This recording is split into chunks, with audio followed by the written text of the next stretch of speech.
Bonjour tout le monde. Dans cette vidéo, on va voir la partie authentification et autorisation dans les applications ASP.NET Core. Donc là, la vidéo sera divisée en 4 parties. Alors, la deuxième partie, on va voir comment on peut étendre le default identity user par d'autres champs. Donc là, par défaut, on peut créer un utilisateur avec certains champs qui sont par exemple le nom, l'email, ainsi de suite, les mots de passe. Donc là, comment on peut étendre l'identity user en ajoutant d'autres champs selon bien sûr le choix de chaque développeur. Très bien. Donc là, dans cette partie, on va voir comment on peut étendre la table user, d'accord, avec d'autres champs. Donc si on demande d'autres champs pour s'enregistrer dans notre site web. Alors pour le faire, on va aller d'abord sur le dossier modèle. Voilà. Le dossier modèle, et on va ajouter une classe. Alors qui s'appelle Application User.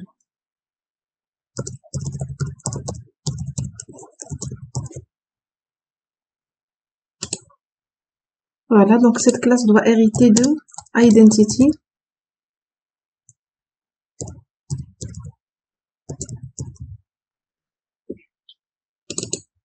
D'accord, donc là il faut ajouter un using. Donc là c'est une classe qui hérite de Identity User. D'accord, donc déjà il hérite de ce modèle. Donc il va hériter de tous ces champs, mais on doit ajouter d'autres champs. Par exemple, supposons on veut avoir le nom et l'adresse de l'utilisateur. Donc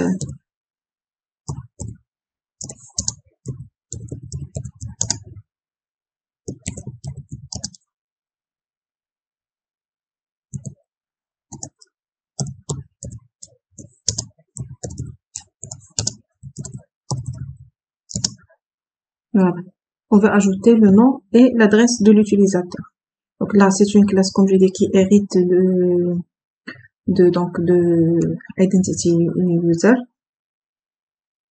Donc là, dans le DB context, c'est-à-dire Application DB context, ici, donc on a déjà les deux tables. Donc on va ajouter une autre table qui concerne Application DB User. Donc public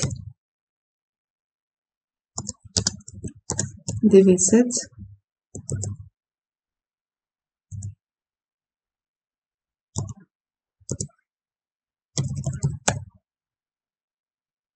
Application User.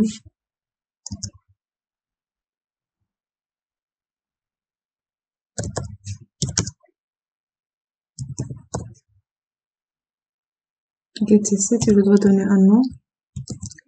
On va donner un nom. Application Users. On va ajouter le S. Voilà. Alors, ce qu'on va faire, tout simplement, on va ajouter une migration et on va faire une mise à jour de la base de données. Donc, add migration. On va appeler ça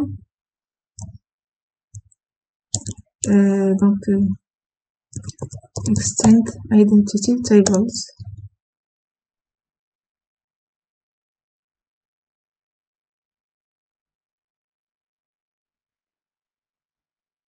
Très bien. Et là, on va faire une mise à jour.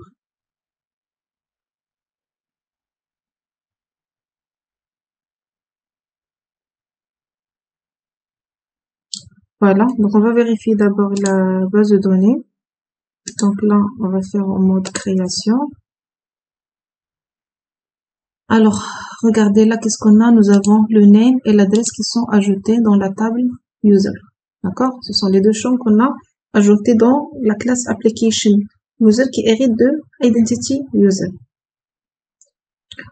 Alors maintenant, pour l'enregistrement, donc on va aller sur la page register. Voilà. Alors, dans la page register, on va chercher create user, la méthode. Voilà, donc la méthode create user, normalement, elle retourne à identity user. Donc là, on va retourner quoi? Plutôt application user.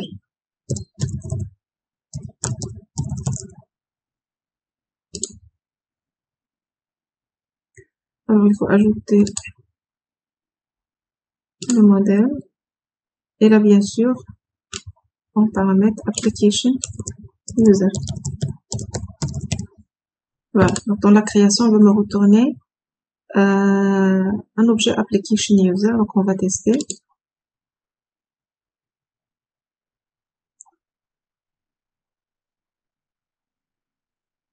Alors, on va créer un nouveau utilisateur. Bon, je change ici.